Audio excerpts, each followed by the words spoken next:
আউযুবিল্লাহি মিনাশ শাইতানির রাজিম। বিসমিল্লাহির রহমানির রহিম। শেষ জামানা। আসসালামু আলাইকুম।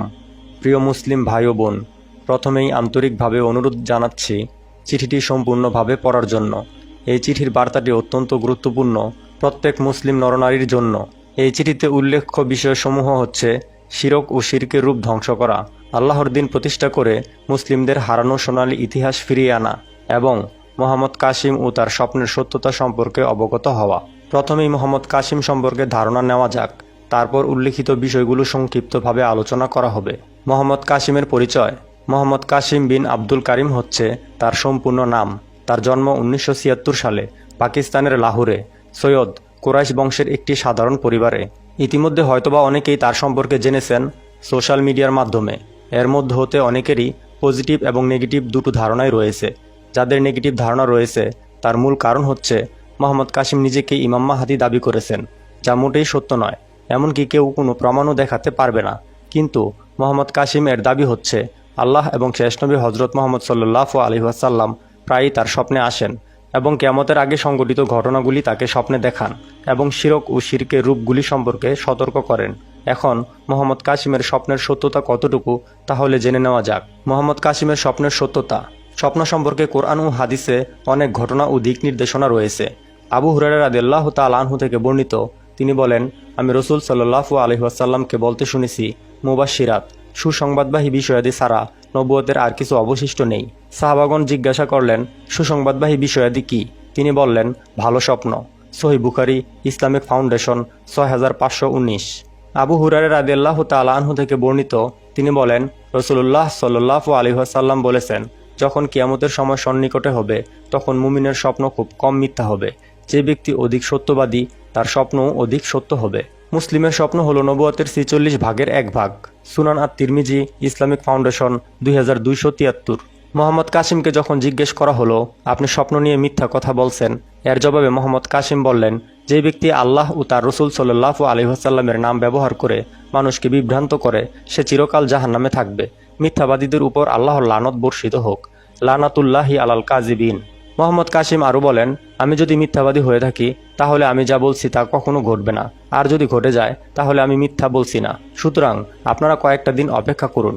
আশ্চর্যের বিষয় হচ্ছে যে অলরেডি তার অনেকগুলো স্বপ্ন বাস্তবায়ন হয়েছে। সুতরাং মোহাম্মদ কাসিম মিথ্যা বলছেন না। মোহাম্মদ কাসিম আরও বলেন, আমার বয়স যখন 17 বছর তখন থেকে প্রতিনিয়ত আমি আল্লাহ ও শেষ নবী হজরত মোহাম্মদ সাল্লাল্লাহু আলাইহি ওয়াসাল্লামকে স্বপ্নে দেখি, কিন্তু আমি কখনো কারো কাছে শেয়ার করিনি, কারণ আমি মনে করতাম আমি একজন অতি সাধারণ মুসলিম, তেমন ইসলামিক জ্ঞান ও চর্চা করি না। কাজেই আমার মতো সবার স্বপ্নেই আল্লাহ ও নবী সাল্লাল্লাহু আলাইহি ওয়াসাল্লাম আসেন। কিন্তু হঠাৎ একদিন 2014 সালে আল্লাহ ও মোহাম্মদ সাল্লাল্লাহু আলাইহি ওয়াসাল্লাম স্বপ্নে আমাকে আদেশ করলেন, কাসিম, স্বপ্নে তোমাকে যা যা দেখানো হয়েছে তা মানুষের কাছে শেয়ার করো।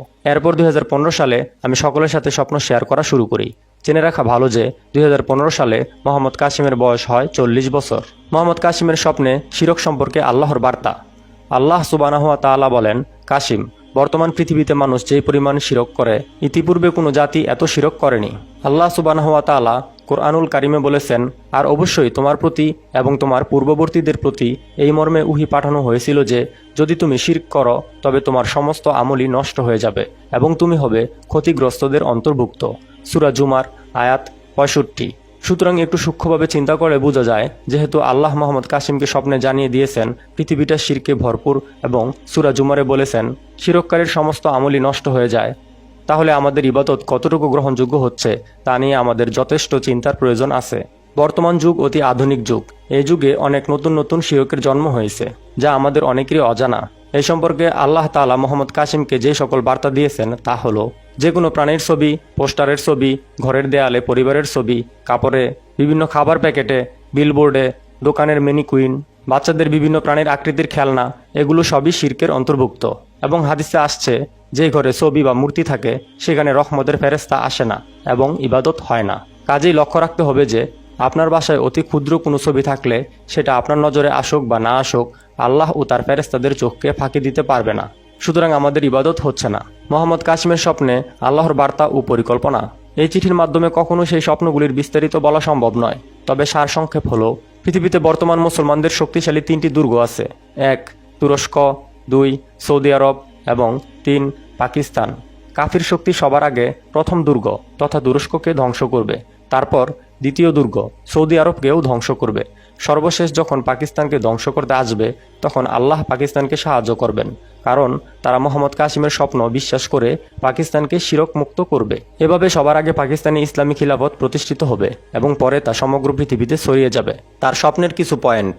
আমাদের শেষ নবী হজরত মোহাম্মদ সাল্লাল্লাহু আলাইহি ওয়াসাল্লামের বর্ণনা।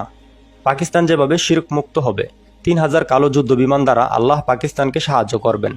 তৃতীয় বিশ্বযুদ্ধ মালহামাতুল কুবরা কিভাবে শুরু হবে, কোন কোন দেশগুলো এই যুদ্ধের ময়দান হবে, এই যুদ্ধে প্রায় কত মানুষ মারা যাবে, গাজওয়াতুল হিন্দ যুদ্ধ এবং তাতে কত কোটি মানুষ মারা যাবে, দাজ্জাল সম্পর্কে বিস্তারিত জ্ঞান অর্জন, তার নাম, উচ্চতা সহ বিভিন্ন বিষয়, ঈসা আলাইহিস সালামের আকাশ থেকে নেমে আসা, ইয়াজুজ মাজুজ কোথায় ও কিভাবে আছে এবং কোথা হতে তারা বের হবে, তাব্বাতুল আর্থ ও শেষ সময় সম্পর্কে বিস্তারিত। যেহেতু সকল স্বপ্নগুলোর বিস্তারিত বলা এখানে সম্ভব নয়, তাই এই সম্পর্কে আরও জানতে আমাদের ওয়েবসাইটে গিয়ে রহমানি স্বপ্ন বইটি ডাউনলোড করে পড়ুন এবং সকলের সাথে প্রচার করুন। mohammedkasimBangla.com। যদি মোহাম্মদ কাসিমের এই স্বপ্নগুলো মিথ্যা বা বানানো বা শয়তানের পক্ষ থেকে হতো তাহলে তা কখনোই বাস্তবায়ন হতো না। যেহেতু তার এই স্বপ্নগুলো 100% সত্য হওয়া শুরু হয়েছে, তাই তার এই স্বপ্নগুলো অবশ্যই আল্লাহর পক্ষ থেকেই এসেছে।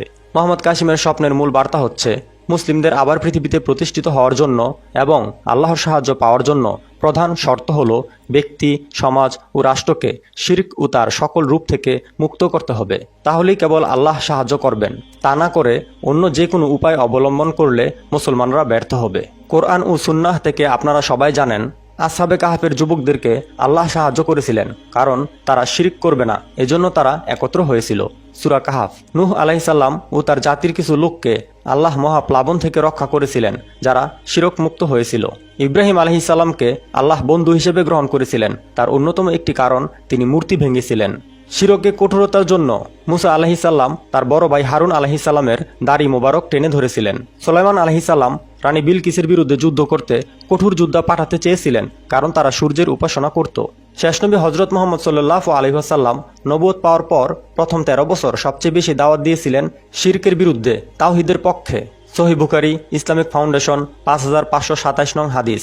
ইব্রাহিম ইবনু মুনজির রহিমাহুমুল্লাহ আবদুল্লাহ ইবনু উমর রাদিয়াল্লাহু তাআলা আনহু থেকে বর্ণিত, তিনি বলেন, রাসূলুল্লাহ সাল্লাল্লাহু আলাইহি ওয়াসাল্লাম বলেছেন, যারা এই জাতীয় প্রাণীর ছবি তৈরি করে কিয়ামতের দিন তাদের শাস্তি দেওয়া হবে। তাদের বলা হবে, তোমরা যা বানিয়েছিলে তা জীবিত করো। সহিহ বুখারী, ইসলামিক ফাউন্ডেশন, 5528 নং হাদিস। মুয়াজ ইবনু ফাজালাহ রহিমাহুমুল্লাহ আয়েশা রাদিয়াল্লাহু তাআলা আনহু থেকে বর্ণিত, তিনি বলেন, নবী সাল্লাল্লাহু আলাইহি ওয়াসাল্লাম নিজের ঘরে এমন কিছুই না ভেঙে ছাড়তেন না যাতে কোনো প্রাণীর ছবি থাকত। ইউসুফ আলাইহিস সালামের জামানায় এক কাফির বাদশাহর স্বপ্ন অনুযায়ী প্রস্তুতি নেওয়ার কারণে সেই জাতি দুর্ভিক্ষ থেকে রক্ষা পেয়েছিল। তাই মোহাম্মদ কাসিমের স্বপ্ন অনুযায়ী আমরা প্রস্তুতি নিলে আগামী খারাপ সময় হতে আমরা রক্ষা পাবো ইনশাআল্লাহ। এজন্য আপনারা তার স্বপ্ন সম্পর্কে জানুন এবং তার স্বপ্নের মূল বার্তা শিরক থেকে নিজে মুক্ত হওয়া এবং এই সম্পর্কে অন্যান্য মানুষকে সচেতন করুন। সাওবান রাদিয়াল্লাহু তাআলা আনহু থেকে বর্ণিত, তিনি বলেন, রাসূলুল্লাহ সাল্লাল্লাহু আলাইহি ওয়াসাল্লাম বলেছেন, আমার উম্মতের দুইটি দল, আল্লাহ তাআলা তাদেরকে জাহান্নাম হতে পরিত্রাণ দান করবেন। একদল যারা হিন্দুস্তানের জিহাদ করবে, আর একদল যারা ঈসা ইবনে মরিয়ম আলাইহিস সালামের সঙ্গে থাকবে। সুনান আন-নাসাই, ইসলামিক ফাউন্ডেশন, 3178।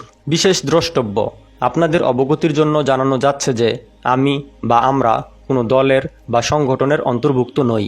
কোরআন ও হাদিসের নির্দেশ এবং মোহাম্মদ কাসিমের স্বপ্নের উপর বিশ্বাস স্থাপন করে আপনাদের কাছে বার্তাটি পৌঁছে দিচ্ছি। সেই সাথে আপনাদেরকে অনুরোধ জানাচ্ছি বার্তাটি সবার সাথে শেয়ার করার জন্য। জাযাকাল্লাহু খায়রান।